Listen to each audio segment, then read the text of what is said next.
Well, NASA wants to send astronauts back up to the moon. It has awarded a Cedar Park company millions of dollars to make the return. Firefly Aerospace says it plans to design and create a device called the Blue Ghost Lander. As KXAN's Caitlin Carmoot reports, it'll help land science experiments on the moon in 2 years. I believe that this nation should commit itself to achieving the goal before this decade is out of landing a man on the moon and returning him safely to the Earth.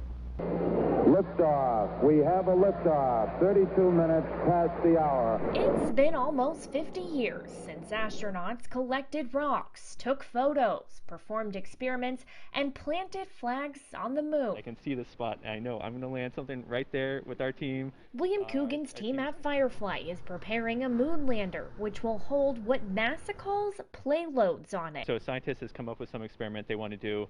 They might have a package about this big, and we attach it to the lander. Will tells me this is sort of what that Blue Ghost lander will look like, and it's expected to hold 10 science instruments headed to the moon. They'll run for a complete lunar day. Coogan says that'll last about 14 Earth days. They'll be testing for different things.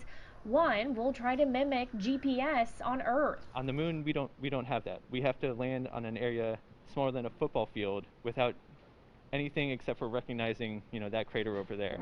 The goal is to launch it in less than 3 years. This is like a dream come true. It's a very exciting mission. Caitlin Carmoot, KXAN News. Firefly says another company will launch its lander. The rockets at their site in Briggs are too small to launch a lander that big.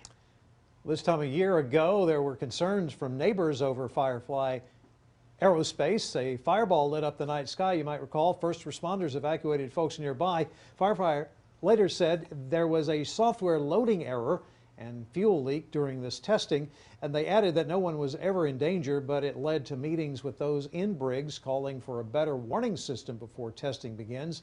They also let everyone in town know about safety plans for transparency.